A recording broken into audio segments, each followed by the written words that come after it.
نحمده ونستعينه ونستغفره ونعوذ بالله من شرور أنفسنا ومن سيئات أعمالنا من يهده الله فلا مضل له ومن يضلله فلا هادي له وأشهد أن لا إله إلا الله وحده لا شريك له وأشهد أن محمدا عبده ورسوله يا أيها الذين آمنوا اتقوا الله حق تقاته ولا تموتن إلا وأنتم مسلمون يا أيها الناس اتقوا ربكم الذي خلقكم من نفس واحدة وخلق منها زوجها وبث منهما رجالا كثيرا ونساء واتقوا الله الذي تساءلون به والأرحام إن الله كان عليكم رقيبا يا أيها الذين آمنوا اتقوا الله وقولوا قولا سديدا يصلح لكم أعمالكم ويغفر لكم ذنوبكم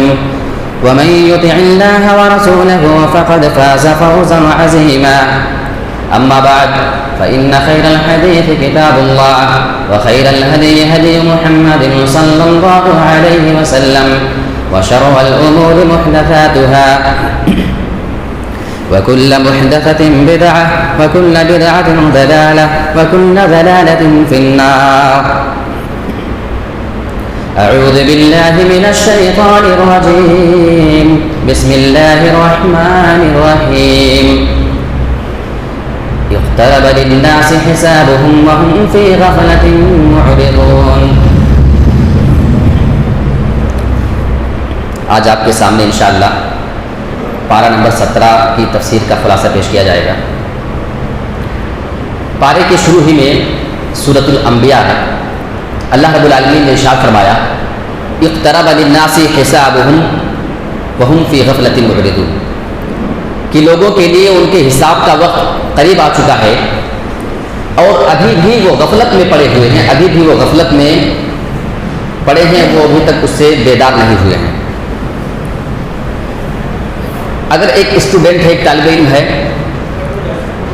ان میں سے بعض لوگ ایسے ہوتے ہیں کہ وہ سال بھر پڑھائی نہیں کرتے ہیں، لیکن جب دوران قریب آ جاتا ہے، یعنی جب پڑھائی بند ہو جاتی ہے اور 10-15 دن امتحان کو باقی رہ جاتے ہیں تو وہ اس بیچ میں جم کر کے محنت کر لیتے ہیں تاکہ امتحان میں پاس ہو جائیں.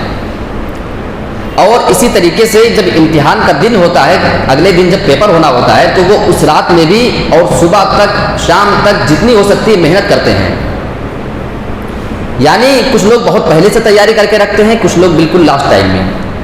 اور کچھ طالب علم کو آپ دیکھیں گے کہ وہ نہ شروع سال میں محنت کریں گے، جب دوران کا ٹائم آئے گا تو اس میں بھی نہیں محنت کریں گے، اور جب امتحان کا دن ہوگا تو اس وقت بھی ان کا دن پڑھائی میں لگتا نہیں ہے، بس وہ ایسے ہی ادھر ادھر جو ہے کھیل تماشے میں رہتے ہیں.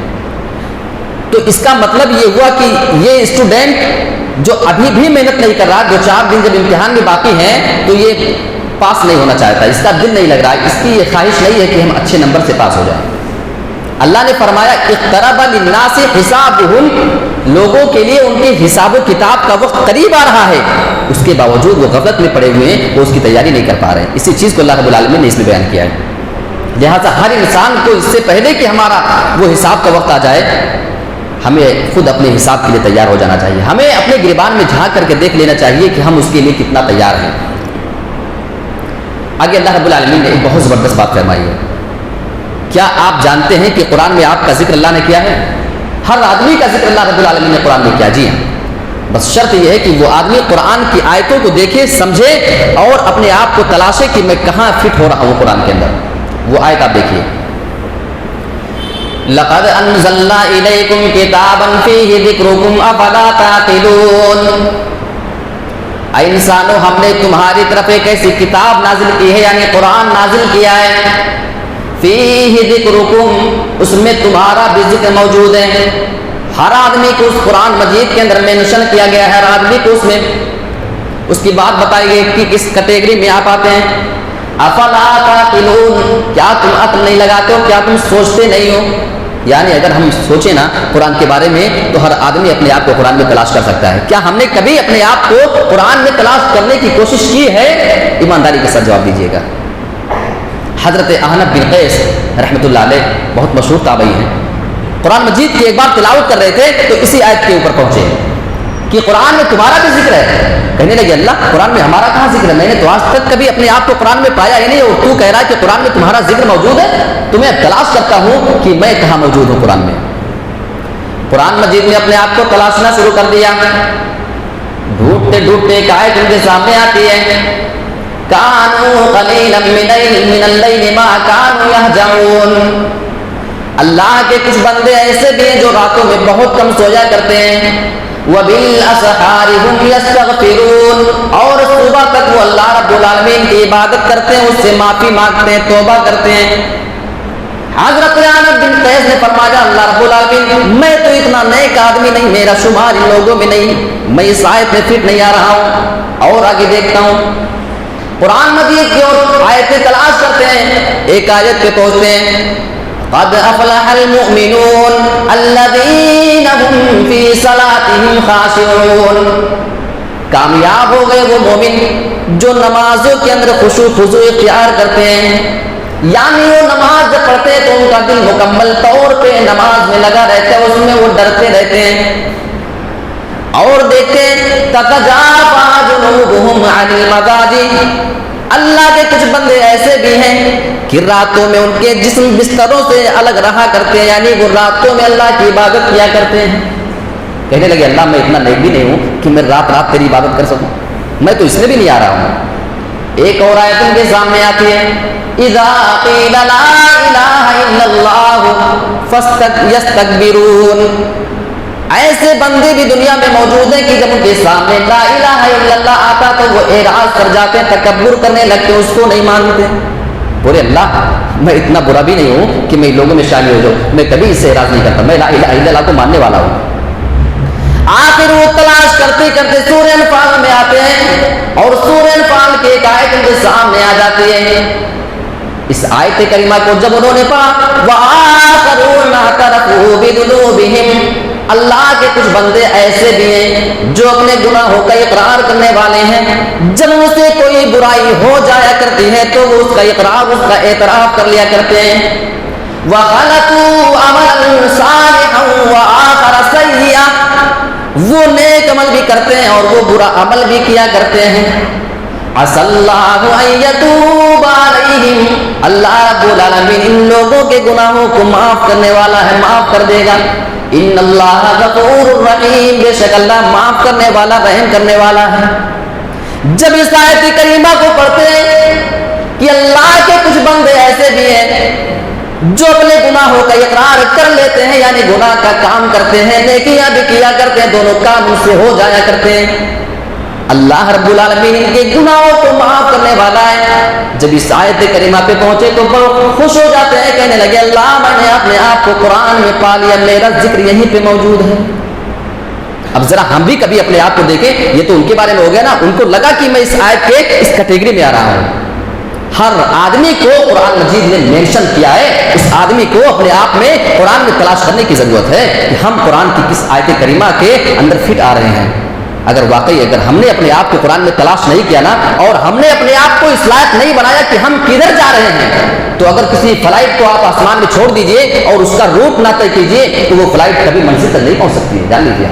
ایک ٹرین کو آپ چھوڑ دیجئے بغیر کسی کے سپورٹ کے اور اس کو کہیں سے سگنل نہ ملے تو وہ چلتی چلی جائے گی, اپنی منزل تک نہیں پہنچے گی, کہاں اس کو جانا ہے.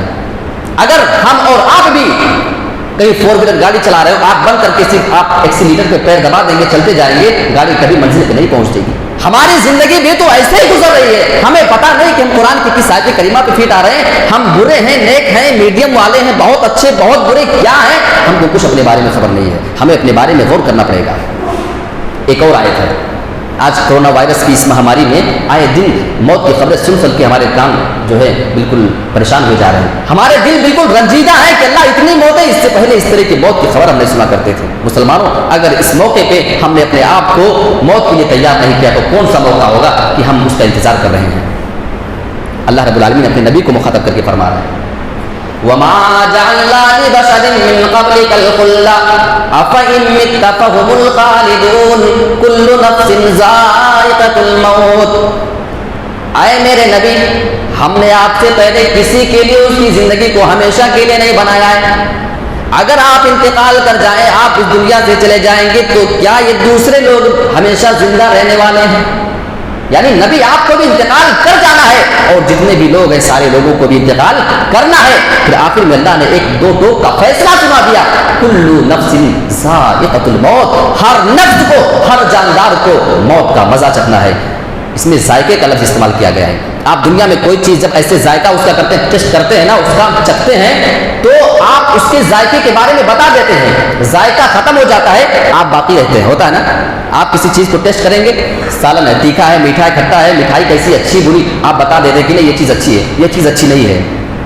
یہ موت کا ذائقہ عجیب ذائقہ ہے کہ جو انسان ایک بار اس کو چکھ لیتا ہے پھر اس کو کبھی بتا نہیں پاتا ہے کہ یہ کیسا معلوم ہوتا ہے. چکھنے کے بعد وہ چلا جاتا ہے اور یہ موت کا ذائقہ باقی رہ جاتا ہے. اللہ نے فرمایا ذائقۃ الموت, یہ وہ ذائقہ ہے, یہ وہ چکھنے والی چیز ہے کہ چکھنے والا تو چلا جاتا ہے لیکن یہ چیز ہمیشہ باقی رہ جاتی ہے دوسرے لوگوں کو چکھنے کے لیے. اللہ اکبر, اس سے ہمیں غور کرنا پڑے گا. اور اللہ رب العالمین نے دوسری آیت کریمہ کے اندر تو اور واضح کر دیا ہے, اینما تکونوا یدرککم الموت ولو کنتم فی بروج مشیدہ. اے انسانو تم کہیں بھی رہو گے موت تمہارے پاس آ جائے گی. ولو کنتم فی بروج مشیدہ, اگر تم بہت زیادہ مضبوط قلعوں میں بند ہو جاؤ, بہت اچھی اچھی دیواروں میں اپنے آپ کو قید کر لو گے, پھر بھی تم موت سے نہیں بچو گے.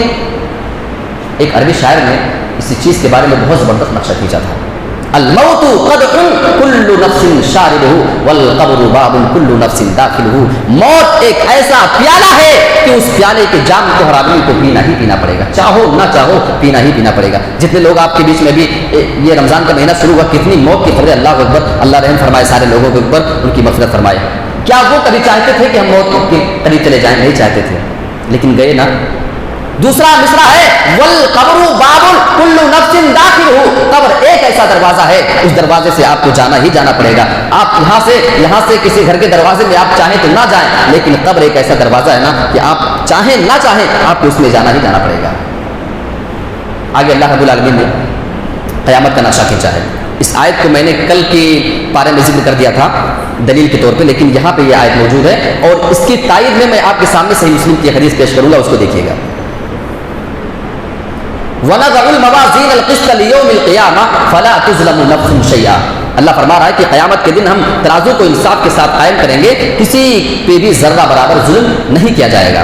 وَإِن كَانَ مِثْقَالَ حَبَّةٍ مِّنْ خَرْدَلٍ أَتَيْنَا بِهَا. اگر کسی آدمی نے رائی کے دانے کے برابر, سرسوں کے دانے کے برابر کوئی کام کیا ہوگا تو اس کو بھی ہم اسے دکھا دیں گے کہ یہ لے, یہ تو نے وہ کام کیا تھا. وَكَفَىٰ بِنَا حَاسِبِينَ, اور وہاں ہم حساب لینے کے لیے آئیں گے. اس کو میں نے کل ذکر کیا تھا, اس پر میں زیادہ روشنی نہیں ڈالوں گا. اب آئیے اس کی تائید میں صحیح مسلم کی حدیث پیش کرتا ہوں. ایسا معلوم ہوتا ہے کہ یہ حدیث اللہ کے نبی نے اسی آیت کی تشریح میں اور اس کی وضاحت میں اور اس کے وستار میں بیان فرمائی ہو. اللہ اکبر, وہ سنیے. اور اس حدیث کے بارے میں سوچتا ہوں کہ اگر ایک انسان اس حدیث پہ اگر غور کر لے جائے تو وہ انسان انشاءاللہ کامیاب ہو جائے گا, وہ اپنے آپ کو نجات دلا سکتا ہے. سنیے گا, ایک بار اللہ کے نبی اپنے صحابہ میں موجود ہے, آپ نے سوال کر لیا, اتدرون مل مفلس, اے میرے صحابہ کیا تم جانتے ہو کہ مفلس کس کو کہتے ہیں؟ غریب, لاچار, فقیر, قلاش, یہی نہ ہوتا ہے؟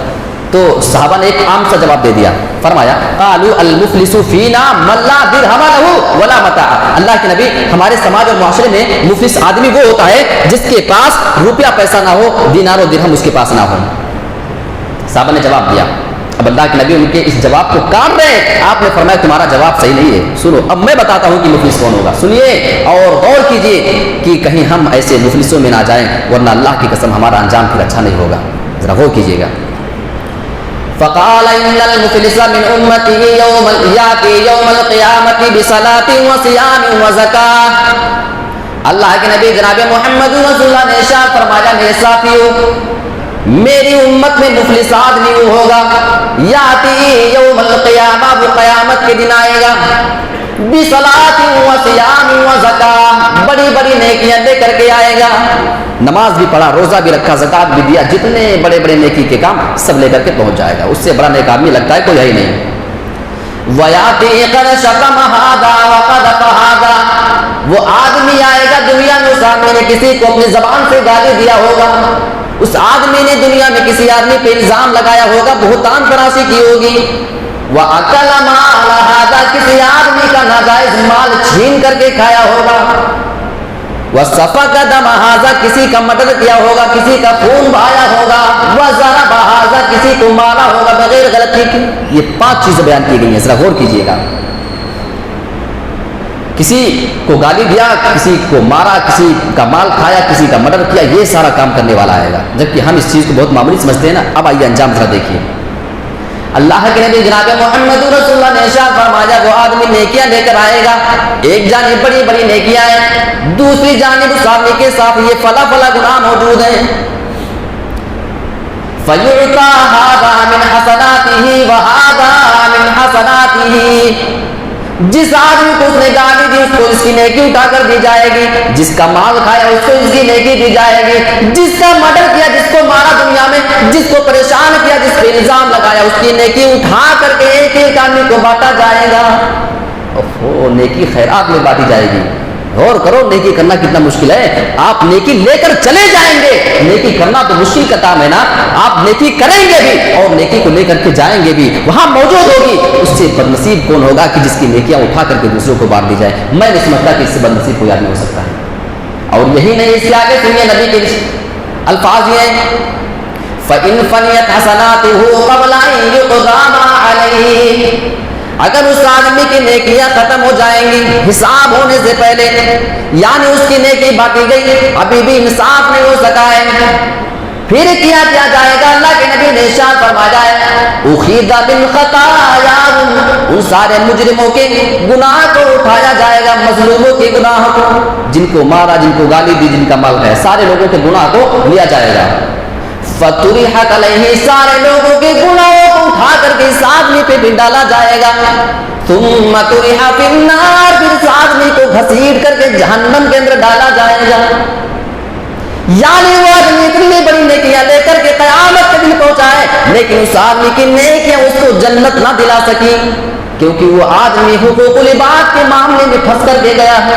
بندوں کا حق مار کے گیا ہے نا، بندوں کے معاملے میں پھنسے ہو، گالی کسی کو دیا، کسی کو مارا، اس کی بنا پہ تم جہنم کے اندر جاؤ گے. یہ صحیح مسلم کی حدیث ہے. ذرا غور کریں کہ ہم اس حدیث کی روشنی میں اپنے آپ کو کہاں پا رہے ہیں. اس کے آگے اللہ رب العالمین نے حضرت ابراہیم کے بارے میں بیان فرمایا ہے.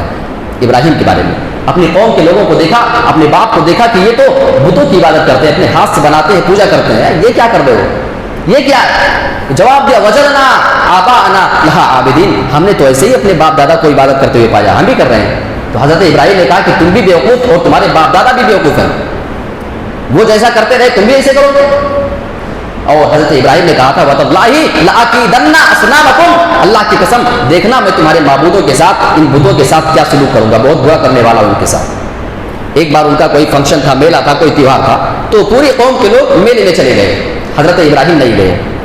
جب سارے لوگ چلے گئے، ایک ہتھوڑا اٹھایا اور ایک طرف سے ساری مورتیوں کو، سارے بتوں کو توڑنا شروع کر دیا. جو سب سے بڑا اس میں بت تھا، سب سے بڑی مورتی، اس کے گلے میں لے جا کر کے اس ہتھوڑے کو لٹکا دیا. اب جب وہ لوگ واپس لوٹے تو دیکھ رہے ہیں کیا ہے، یہ تو بالکل جتنے ایک طرف سے بت تھے سارے کے سارے گرے، صرف ایک کھڑا ہوا ہے جو سب سے بڑا. تو سوال کیا من فعل هذا بآلهتنا، کس کی ہمت ہو گئی کہ ہمارے بتوں کی یہ حالت کر دے. اب ذرا دیکھیے، ایک طرف دیکھ رہے ہیں کہ ٹوٹے پوٹے ہیں اور دوسری طرف ان کو اپنا معبود بھی کہہ رہے ہیں. اس سے بڑا بیوقوف کون ہو سکتا ہے؟ ایک طرف ٹوٹے ہیں ان کے سامنے، بالکل مٹی میں ملے ہوئے ہیں، اور اوپر سے کہہ رہے ہیں کہ ہمارے معبودوں کو کس نے توڑا ہے. ان کی حماقت کو قرآن بیان فرما رہا ہے. تو لوگوں نے کہا کہ ایک نوجوان ہے ابراہیم نام کا، سنا ہے کہ وہ ہمارے معبودوں کو بہت الٹا سیدھا کہتا تھا، تو اسی نے شاید کیا ہوگا. بہرحال ان کو بلایا گیا، پوچھا ان لوگوں نے کہ تم نے کیا ہے، تو جواب دیا بل فعلہ کبیرہم، میں جانتا ہوں ان کے بڑے نے کیا ہوگا. دیکھو کھڑا ہوا ہے، اسی کے پاس، اسی کے گلے میں ہتھوڑا لٹکا، شاید اسی نے توڑا ہو. تو ایک بار کے لیے تو ٹینشن میں ہو گئے، انہوں نے سوچنا شروع کر دیا. لیکن پھر ان کے ذہن میں سوال آیا کہ ارے لقد علمت ما هؤلاء ينطقون، تم جانتے ہو کہ یہ بات نہیں کر سکتے، ہم ان سے کیسے جا کر کے پوچھیں گے. حضرت ابراہیم نے کہا کہ اف لکم، تمہارے لیے افسوس ہے، کتنے افسوس کی بات ہے کہ تم ایسے لوگوں کی عبادت کرتے ہو جو بول نہیں سکتے ہیں، جو اپنی حفاظت نہیں کر سکتے، وہ تمہیں کیا دیں گے.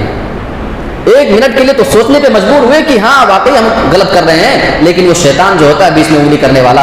اس کے بعد ان لوگوں کے ذہن میں پھر دوسری بات آئی، کہا کہ حرقوہ وانصروا آلہتکم ان کنتم فاعلین، ایسا کرو کہ ابراہیم کو آگ میں ڈال دیا جائے. اپنے معبودوں کی تو ہمیں مدد کرنی پڑے گی نا. دیکھیے اپنے معبودوں کی مدد کرنی پڑے گی، یہ ان کے معبود ہیں. اللہ اکبر. اور یہاں تک آتا ہے کہ اتنی زبردست اتنی لمبی چوڑی آگ ان کو ایک آدمی کو جلانے کے لیے تیار کی گئی تھی کہ پورے کے پورے گاؤں کو اس میں اگر جلانا چاہیں تو جلا دیا جائے. عورتیں منت مانگا کرتی تھی کہ ہم جو ہے ابراہیم کے لیے اتنی اتنی لکڑیاں اکٹھا کر کے لے کر جا کر کے ڈالیں گے. ذرا غور کیجیے اتنا زبردست ان کے خلاف کلام کیا گیا. حضرت ابراہیم علیہ السلام کو پکڑا جا رہا ہے اور آگ کے اندر ڈالنے کی پوری پلاننگ ہو رہی ہے. حضرت ابراہیم آگ کو دیکھ رہے اپنے سامنے لیکن گھبراتے نہیں ہیں. ان کی زبان سے ایک جملہ نکلتا ہے, ذرا توحید دیکھیے کتنا مضبوط ہوتا تھا. حسبنا اللہ و نعم الوکیل, میرے لیے اللہ کافی ہے اور اللہ رب العالمین سے بہتر کوئی کام بنانے والا نہیں ہے. اللہ رب العالمین نے دیکھا کہ میرا بندہ میرے اوپر اتنا بھروسہ کر رہا ہے اور آگ کو بجھایا. ایک سوال یہ پیدا ہوتا ہے کہ اگر اللہ چاہتا تو کسی فرشتے کو بھیج دیتا, بارش کے فرشتے کو بھیج دیتا, بارش ہو جاتی, آگ بجھ جاتی. اللہ ہوا کو چلا دیتا, بہت تیز ہوا چلتی اور اس کو بجھا کر کے رکھ دیتی. لیکن اللہ رب العالمین نے ایسا نہیں کیا, کیونکہ یہ میرا بندہ, اس کا ایمان دیکھو, اس مصیبت کے موقع پہ اس نے صرف مجھے پکارا ہے. حسبنا اللہ, میرے لیے اللہ کافی ہے. تو اللہ نے فرمایا کہ ہم نے آگ سے کہا, وہ قرآن کے الفاظ میں آپ سنیے, قُلْنَا يَا نَارُ كُونِي بَرْدًا وَسَلَامًا عَلَىٰ إِبْرَاهِيمَ, ہم نے آگ سے کہا ابراہیم کو ٹھنڈی ہو جا, وَسَلَامًا عَلَىٰ إِبْرَاهِيمَ, اور تو ابراہیم کے لیے سلامتی والے بن جا.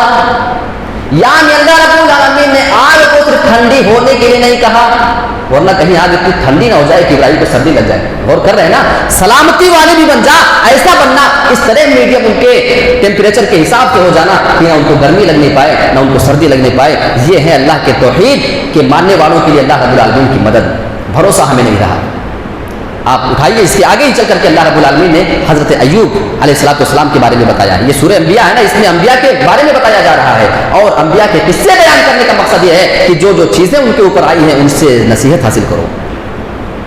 وَأَيُّوبَ إِذْ نَادَىٰ رَبَّهُ أَنِّي مَسَّنِيَ الضُّرُّ وَأَنتَ أَرْحَمُ الرَّاحِمِينَ. یاد کرو میرے بندے کو, میرے نبی کو, ایوب علیہ السلام کو, جب انہوں نے مصیبت اور پریشانی کی حالت میں مجھے پکارا. مفسرین لکھتے ہیں کہ ان کو اتنی زبردست اتنی خطرناک بیماری لگ گئی تھی کہ پورے جسم میں ان کے مواد اور پی بھرے ہوئے تھے, پورے جسم میں ان کے کیڑے پڑے ہوئے تھے, یہاں تک کہ ان کی بیوی اور ان کے بچے بھی ان کو چھوڑ کر کے بھاگ گئے. لیکن ایسے موقع پہ وہ مایوس نہیں ہوتے ہیں. روپیہ پیسہ ان کے پاس بہت دولت تھی, اس کی کمی نہیں تھی مال و دولت کی, لیکن علاج میں جب سب کچھ ختم ہو گیا تو اللہ رب العالمین کو یاد کرتے ہیں. اللہ انی مسنی الضر وانت ارحم الراحمین, مجھے مصیبت آئی ہے, مجھے پریشانی آئی ہے, اس مصیبت سے اگر کوئی نجات دے سکتا ہے تو صرف تیری ذات ہے. فاستجبنا له, اللہ فرماتا ہے کہ میں نے ان کی دعا کو فوراً قبول کر لیا. حضرت ایوب کی دعا میں آپ کو کئی باتیں نصیحت کے طور پہ ملیں گی. ایک نصیحت تو آپ کو یہ ملے گی, دعا کرنے کا جو طریقہ ہوتا ہے کہ جب آپ کوئی دعا کریں تو آپ اپنی بیماری کو, اپنی پریشانی کو اللہ کے سامنے پیش کر دیجئے. بہت پوائنٹ کی بات ہے یہ. آپ کو کوئی بیماری ہے, آپ کو کوئی پریشانی, کسی بھی طرح کی مصیبت ہے, تو اللہ کو یہ پسند ہے کہ آپ اس پریشانی کا نام لے کر کے اللہ کے سامنے آ کر کے بیان کرو, تو اللہ کی رحمت کو جوش آتا ہے. اور دوسرے, اللہ کا واسطہ دے کر کے مانگو, اللہ کی رحمت کا واسطہ دے کر کے کہ اللہ تو اتنا رحم کرنے والا, تو اتنا دینے والا, میری اس چیز کو نہیں دور کر سکتا, اس کو دور کر, میں تیرے سامنے نہیں جاؤں گا تو پھر کس کے سامنے ہاتھ پھیلاؤں گا. تو اللہ رب العالمین کے نام کا واسطہ لے کر کے بھی مانگا جاتا ہے تو اللہ دعا جلدی قبول کرتا ہے. اور تیسری چیز آپ اس آیت کریمہ کے اندر دیکھیے تو انہوں نے کہا انی مسنی الضر, مجھے تکلیف پہنچی ہے. یہ نہیں کہا کہ اللہ تو نے مجھے تکلیف دیا ہے, نہیں, مجھے تکلیف پہنچی ہے, مجھے بیماری لگی ہے, تو اب اس کو جو ہے اس میں ہم کو شفا دے دے. تو کسی برائی کی نسبت اللہ کی طرف نہ کر کے اپنی طرف کر لینا, یہ دعا کا ایک طریقہ ہے. دیکھیے قرآن کی آیت ہے وَإِذَا مَرِضْتُ فَهُوَ يَشْفِينِ, جب میں بیمار ہوتا ہوں تو وہ مجھے شفا دیتا ہے. حالانکہ بیماری اللہ ہی کی طرف سے ہوتی ہے, لیکن ایک طریقہ ہے کہ جب میں بیمار ہوتا ہوں تو اللہ مجھے شفا دیتا ہے. یہ ایک طریقہ ہے, اس طریقے کا ہمیں دعا میں اختیار کرنا چاہیے یہ طریقہ. اب اس کے آگے حضرت یونس کے بارے میں بیان کیا گیا ہے اور اس کے آگے بھی بہت ساری چیزیں, لیکن وقت مختصر ہوتا ہے. حضرت یونس کے بارے میں اللہ رب العالمین نے بتایا ہے فَنَادَىٰ فِي الظُّلُمَاتِ أَن لَّا إِلَٰهَ إِلَّا اللَّهُ إِلَّا أَنتَ سُبْحَانَكَ إِنِّي كُنتُ مِنَ الظَّالِمِينَ. حضرت یونس نے مچھلی کے پیٹ کے اندر تاریکیوں میں اللہ رب العالمین کو پکارا ہے. دیکھیے اس میں ظلمت نہیں کہا ہے, ظلمات کہا ہے, جانتے ہیں, یعنی جمع کا لفظ استعمال کیا ہے.